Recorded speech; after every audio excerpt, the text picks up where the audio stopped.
எல்லாருக்கும் வணக்கம். ஃபஸ்ட்டு ஆகாஷ் சாருக்கும் நமக்கு ஃபங்க்ஷனுக்கு சிறப்பு விருந்தினா வந்திருக்கக்கூடிய finger print SI sir Veeramohan சாருக்கும் காளிமுத்து சாருக்கும் என்னுடைய வணக்கத்தை தெரிவிச்சுக்கிறேன். நான் கடந்த 2017 காவல்துறையில் 2ஆம் நிலை காவலராக சேர்ந்து இப்போது தற்பொழுது திருப்பூர் மாநகரத்தில் சிசிபி சென்ட்ரல் கிரைம் பிரான்ச்னு சொல்லிட்டு ஒரு விங்கு அங்கே 2ஆம் நிலை காவலராக பணிபுரிச்சிட்டு வரேன். என்னோட இந்த வெற்றி முழுக்க காரணம், இந்த எஸ்ஐ பாஸ் பண்ணதுக்கு முழுக்க காரணம் என்னோட மனைவி. என் கூட இருந்து கடைசி வரைக்கும் என்னை கை தூக்கி கொண்டு இவ்வளோ தூரம் விட்டுட்டாங்க.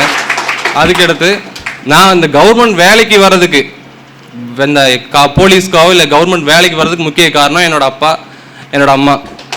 நான் காலேஜ் படிச்சுட்டு இருக்கும்போது எனக்குலாம் சுத்தமாக நம்பிக்கையே இல்லைங்க. நான் கவர்மெண்ட் வேலைக்கு போவேன் அப்படின்னு சொல்லி. ஆனால் என்னை கவர்மெண்ட் வேலையை ஆக்கணும்னு சொல்லி ஒரு சபதம் எடுத்து இருந்தது எங்கள் அப்பா தான். அவர் எப்படியாவது உள்ள தள்ளிடணும், ஏதோ ஒரு வேலையை தள்ளணும், கிடைச்ச வேலையை தள்ளிடணும் அப்படின்னு சொல்லி என்னை ரொம்ப ஃபோர்ஸ் பண்ணார். கடைசியில் அவர் நினச்ச மாதிரியே எனக்கு சுத்தமாக ஃபிசிக்கல் கிடையாது, சுத்தமாக அந்தளவுக்கு பிலோ ஸ்டூடெண்ட்டு தான். ஆனால் அவரோட ஊக்கம் என்னை இந்தளவுக்கு கொண்டு வந்து விட்டுருச்சு. அவர் ஒரு பாதை போட்டு கொடுத்தா அந்த பாதையை நான் கரெக்டாக யூஸ் பண்ணி இப்போது போலீஸை ஜாயின் பண்ணிட்டேன். அதுக்கடுத்து இப்போ இந்த எஸ்ஐ செலக்ட் ஆனது எப்படி, அதுலேயும் இந்த அளவுக்கு நான் ஸ்டேட் ஃபர்ஸ்ட்லாம் நான் எதிர்பார்க்கவே இல்லை. டிபார்ட்மெண்ட் கோட்டாங்கிறதுல ஸ்டேட் ஃபர்ஸ்ட் எதிர்பார்க்கவே இல்லை. டிபார்ட்மெண்ட் கோட்டா அப்படிங்கிறது என்னென்னா, இப்போ ஒரு 100 போஸ்டிங் அலாட் பண்ணுறாங்க எஸ்ஐனா, அதில் 20 போஸ்டிங் டிபார்ட்மெண்ட்டில் ஒர்க் பண்ண 5 years சர்வீஸ் முடித்த போலீஸ் பர்சனுக்கு கொடுக்கக்கூடிய ஒரு ஸ்பெஷல் கோட்டா மாதிரி. அதில் அந்த 20 போஸ்டிங் மட்டும் தான் நாங்கள் போட்டி போட முடியும். அதில் நான் இப்போ ஸ்டேட் ஃபர்ஸ்ட் எடுத்திருக்கேன். இதில் என்ன அப்படின்னா, டிபார்ட்மெண்ட் எழுதுனதில் ஃபஸ்ட்டு அட்டெம்ப்ட் இது எனக்கு. இதுக்கு முன்னாடி டிபார்ட்மெண்ட் அட்டன் பண்ணது கிடையாது, டிபார்ட்மெண்ட் பற்றி எக்ஸாமும் தெரியாது. ஆனால் ஃபஸ்ட் அட்டெம்ப்ட் இது. எப்படி அப்படின்னா, எனக்கு நான் நிறைய பேருக்கு ஹெல்ப் கேட்டேன், ஏன்னா ஏதாவது கொஞ்சம் சொல்லிக் கொடுங்க, ஆனால் ஏதாவது சொல்லிக் கொடுங்க சொல்லி எனக்கு தெரிஞ்சு யாரும் எனக்கு சொல்லித்தரல. சொல்லிக் கொடுத்துல ஒரு ஆள் இந்த மாதிரி கணேஷ் அண்ணன் இந்த முன்னாடி உட்காந்துருக்காரு. அதே மாதிரி சுரேஷ் அண்ணன் சொல்லிட்டு எனக்கு ரொம்ப ஹெல்ப் பண்ணார். யாருமே அந்தளவுக்கு ஹெல்ப் பண்ண மாட்டாங்க. நான் ஃபஸ்ட்டு ஒன்றே உங்கள்கிட்ட சொல்கிறேன், நீங்கள் உங்கள் படிப்பு விஷயத்தில் நீங்கள் யார்கிட்ட வேணால் தாராளமாக எவ்வளோ தூரம் இறங்கி வேணால் கேளுங்க. ஒரு 10 பேர்த்துல யாராவது ஒரு ஆள் உங்களுக்கு கை கொடுப்பாங்க. அந்த ஒரு ஆள் நீங்கள் முடிஞ்ச அளவுக்கு எந்த அளவுக்கு அவர்கிட்ட இருக்கக்கூடிய ஒரு நாலேஜை நீங்கள் எவ்வளோ ஃபில்டர் பண்ணி எடுக்க முடியுமோ அந்த அளவுக்கு ஃபில்டர் பண்ணி எடுத்துருங்க. அப்புறம் நான் படித்த காலகட்டத்தில் நான் ஃபேஸ் பண்ணது, இப்போ சார் சொன்ன மாதிரி ஒரு 5 எஸ்ஐ எக்ஸாம் அட்டன் பண்ணியிருக்காரு. Technical SI, finger print SI 2019, 2021, இது 2024, மொத்தம் ஒரு 5 எஸ்ஐ அட்டன் பண்ணியிருக்கேன். எனக்கு மேக்ஸுக்கும் எனக்கு ரொம்ப தூரம். தியரி எவ்வளோ கொடுத்தாலும் நான் படிச்சிருவேன், ஆனால் மேக்ஸ் எனக்கு சுத்தமாக வராது. ஆனால் நம்ம டிபார்ட்மெண்ட், நம்ம போலீஸில் என்ன இருக்குது, psychology full and full maths, பாதி சப்ஜெக்ட் மேக்ஸு. அதுக்கு எனக்கு ஒரு பிள்ளையார் சொல்லி போட்டு எனக்கு மேக்ஸ் சொல்லி கொடுத்த ஒரு ஆள்னு பார்த்தா என்னோட ஒய்ஃபு. அவங்க தான் எனக்கு ஒரு ப்ளஸ். கூடுதல் கழித்தல் கணக்கு எனக்கு சுத்தமாக தெரியாது. நார்மல் கழித்தல் பண்ணிடுவேன், இந்த கடன் வாங்கி கழிக்கிறது அது சுத்தமாக எனக்கு தெரியாது. எப்படியோ ஒன்று போலீஸில் உருட்டடிச்சு வந்துட்டேன். ஆனால் மேக்ஸை ஒரு இன்ட்ரெஸ்டான சப்ஜெக்டாக மாற்றினது அவங்க தான். அதே மாதிரி இங்கிலீஷை ஒரு இன்ட்ரெஸ்டான சப்ஜெக்டாக மாற்றினதும் அவங்க தான். ஸோ அந்த மாதிரி நம்ம கூட இருக்கக்கூடிய பார்ட்னர் அல்லது நண்பர்கள் யாராவது ஒரு ஆள் நமக்கு கண்டிப்பாக ஹெல்ப் பண்ணுவாங்க. அந்த ஹெல்ப்பை எப்படியாவது நம்ம கையில் பிடிச்சிட்டு கொஞ்சம் மேலே வந்துடுங்க. அதுக்கடுத்து இப்போ நான் பாஸ் பண்ண டைமில் படிச்சுட்டு இருக்கிறேன், நான் ஒரு எஸ்ஐ எக்ஸாம் ப்ரிப்பேர் பண்ணிட்டு இருக்கிறேன்.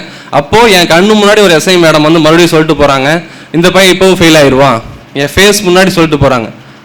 உள்ளே அழுகிறேன், ஆனால் முன்னாடி சிரிச்சுட்டு பரவாயில்லைங்க மேடம் அப்படின்னு தான் போகிறேன். ஆனால் இப்போ அவங்க என்னை பார்க்கும்போது தலை குளிச்சுட்டு போகிறாங்க. ஸோ அந்த மாதிரி நம்ம ஃபேஸ் பண்ணும்போது 1000 ஸ்ட்ரகிள் வரும், 1000 பேர் 1000 சொல்லுவாங்க. நம்ம அதை எதையுமே காதில் போட்டுக்கூடாது. நம்மளோட பாதை என்ன அதை மட்டும் பார்த்துட்டு போவோம். அதே மாதிரி 2017 நான் காவலர் எக்ஸாம் எழுதி உள்ளே போயிட்டேன். ட்ரைனிங்கை பற்றி எனக்கு தெரியாது, ஏன்னா போலீஸ் பேக்ரவுண்ட் எனக்கு சுத்தமாக கிடையாது, 0. போலீஸ் உள்ள ட்ரைனிங் நடந்துட்டு இருக்குது.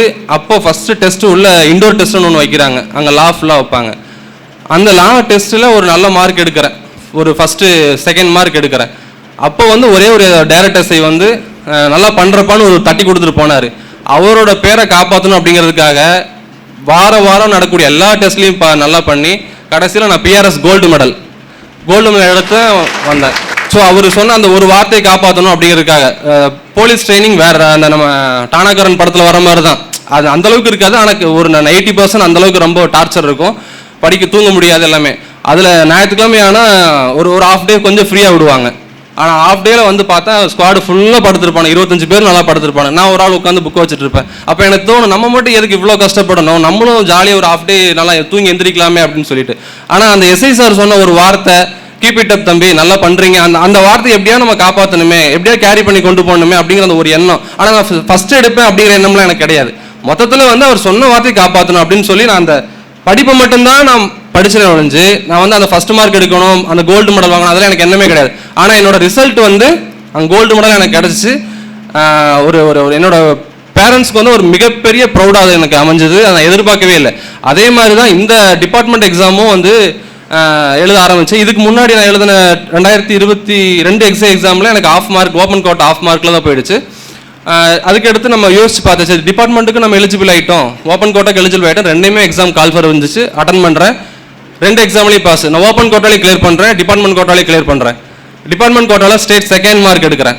அதே மாதிரி இன்டர்வியூ போகிறேன். இன்டர்வியூவில் 10 out of 10 எடுத்து ஓவராலாக ஸ்டேட் ஃபர்ஸ்ட் எடுத்து இப்போது ஃபர்ஸ்ட் தாலுக்கு எஸ்ஐயில் செலக்ட் ஆகிருக்கு. ஸோ அந்த மாதிரி நம்ம கிடைக்கக்கூடிய டைம் நல்லபடியாக யூஸ் பண்ணுங்கள். நமக்கு யாராவது ஒரு ஆள் வந்து ஹெல்ப் பண்ணுறாங்க, நம்மளை யாராவது ஒரு ஆள் மோட்டிவேட் பண்ணுறாங்கன்னா அவங்களுக்காக நம்ம முன்னாடி போகணும். அது நம்ம பெற்றோராக இருக்கலாம், நம்ம ஸ்டாஃப்ஸாக இருக்கலாம், நம்ம நண்பர்களாக இருக்கலாம், யாராவது ஒரு ஆள் நம்ம மேலே ஒரு சின்ன நம்பிக்கை வச்சுருப்பாங்க. அந்த நம்பிக்கையை தான் நம்மளை கடைசி வரைக்கும் கைதுடிக்கி கொண்டு போவோம். அதனால் வந்து அந்த நம்ம மேலே வைக்க நம்பிக்கை என்னைக்கு வீண் போக வச்சிடாதீங்க. யாரும் வீண் போக வைக்க மாட்டோம். ஏன்னா நம்ம வந்து ஜெயிக்கிறதுக்காக பிறந்தவங்க, கண்டிப்பாக நம்ம ஜெயிப்போம். இந்த ஸ்டேஜ் இன்னொன்று சொல்லிக்கிறேன். அவினாசியில் 2022 வந்து சார் இதே மாதிரி தான் வந்தார். அதுதான் எனக்கு ஃபர்ஸ்ட் ஸ்டேஜ், இது எனக்கு 2வது ஸ்டேஜ். ஃபர்ஸ்ட் ஸ்டேஜில் சார் வந்து இதே மாதிரி கூட்டத்தில் வந்து யாராவது ஒரு ஆள் வந்து பேசுங்க அப்படின்னு சொல்லும்போது வந்து சார்கிட்ட பேசுகிறேன். பேசி சார் அடுத்த தடவை சார் உங்களை பார்க்கும்போது நான் வந்து எஸ்ஐயாக தான் பார்ப்பேன் அப்படின்னு சொல்லி சொன்னேன். 2022 ஃபெயில் ஆகிட்டேன், சாரை பார்க்கல. 2023 எஸ்ஐ எக்ஸாம் நடக்கிறதுக்கு ஒரு வாரத்துக்கு முன்னாடி நான் டெஸ்ட் எழுதிட்டு இருக்கிறேன். சார் பிரான்ச்சுக்கு வராரு. சார்கிட்ட போய் பேசவே இல்லை, நான் சார்கிட்ட இன்ட்ரடியூஸ் ஆகலை, எதுவுமே சொல்லலை. நான் அன்னைக்கு சொன்னேன் சார்கிட்ட அடுத்து பேசுனா எஸ்ஐ ஆகிட்டு தான் பேசணும்னு சொன்னேன். ஸோ அதை நிறைவேற்றுவோம் அப்படிங்கிறதுக்காக நான் பேசவே இல்லை. என் முன்னாடி தான் நிற்கிறாரு. நான் டெஸ்ட் எழுதிட்டு நான் பாட்டு சார்கிட்ட ஒரு வணக்கம் வச்சுட்டு மட்டும் நான் பாட்டு எழுதிட்டு இருக்கிறேன். அதே மாதிரி நான் எஸ்ஐ ஆனதுக்கு அப்புறம் சார்கிட்ட ஃபோன் பண்ணி பேசுவோம், சார் எஸ்ஐ ஆகிட்டேன் அப்படின்னு சொல்லி நான் பழைய பேசின வீடியோவை எடுத்து போட்டு சார் நான் எஸ்ஐ ஆகிட்டு தான் உங்கள்கிட்ட பேசணும்னு சொன்னேன், இப்போ எஸ்ஐ ஆகிட்டேன் உங்கள்கிட்ட பேசுகிறேன் அப்படின்னு சொல்லி பேசினேன். அது உனக்கு ரொம்ப ஒரு இது. ஒரு சார் சொன்ன மாதிரி அந்த சார் சொன்னாங்க, நம்ம இந்த ஸ்டேஜில் ஃபஸ்ட்டு ஸ்டேஜ் நமக்கு ஏறும்போது 2வது ஸ்டேஜ் நம்ம இதில் ஏறும்போது வெற்றியாளராக இருப்போம்னு சொல்லி சார் சொன்ன 100க்கு 100 எனக்கு உண்மையாக என்னோட லைஃப்பில் நடந்துருச்சு. ஃபஸ்ட் ஸ்டேஜ் நான் வந்து ஒரு சாதாரண மனுஷனாக சாதாரண ஒரு கிரேட் 2 கான்ஸ்டபிளாக ஏறினேன். இப்போ நான் வந்து எஸ்ஐயா, அதுவும் டிபார்ட்மெண்ட் கோட்டா ஸ்டேட் ஃபர்ஸ்ட்டாக வந்து நிற்கிறேன். இதில் என்னென்னா ஏன்னா இந்த அளவுக்கு கூட்டிகிட்டு வந்து விட்டதான் நம்ம அவினாசி பிரான்ச் ரொம்ப நல்லது. அதில் நம்ம இந்த விக்னேஷ்லாம் அவர் சாரே பார்த்து பயப்படுவார். விக்னேஷை பார்த்து என்ன இவ்வளோ ஸ்ட்ரிக்டாக இருக்காரு அப்படின்னு சொல்லி இந்த ஸ்டாஃப் அப்படின்னு சொல்லி ஒரு டெஸ்ட் எழுத கொஞ்சம் லேட்டாக வந்துச்சா விட மாட்டாப்புல.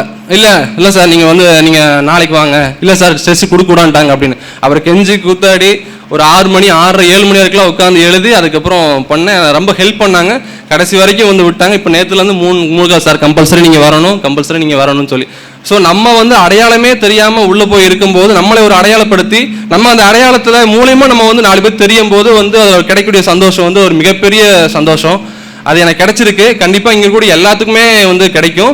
இதில் கூடிய ஒவ்வொரு எனக்கு மட்டும் இல்லை, இது கூடிய பாஸ் ஆனவங்க ஃபெயில் ஆனவங்க எல்லாத்துக்குமே ஒரு ஸ்டோரி இருக்கும். அந்த ஸ்டோரியில் எடுத்து போட்டால் ஒரு மிகப்பெரிய வெப்சீரிஸே எடுக்கலாம். அந்தளவுக்கு நமக்குள்ள ஒரு வெப்சீரிஸ் ட்விஸ்ட் அண்ட் டர்ன்ஸ் நிறைய இருக்குதுல. ஸோ அது இப்போ அந்த இதில் வந்து எனக்கு கொஞ்சம் சக்ஸஸ் கிடைச்சிச்சு. கண்டிப்பாக அடுத்ததில் உங்களுக்கு கண்டிப்பாக அந்த சக்ஸஸ் கிடைக்கும். கண்டிப்பாக நம்பிக்கையை மட்டும் விடாதீங்க. என்னால் இவ்வளோ தூரம் பாஸ் பண்ணி அது ஓப்பன் கோட்டா டிபார்ட்மெண்ட் கோட்டா ரெண்டுலையுமே கிளியர் பண்ண முடிஞ்ச என்னால் ஒரு பிலோ ஆவரேஜுக்கும் கீழே இருக்கக்கூடிய என்னால் முடியுது அப்படின்னா உங்கள் எல்லா நாளையும் முடியும், கண்டிப்பாக முடியும்.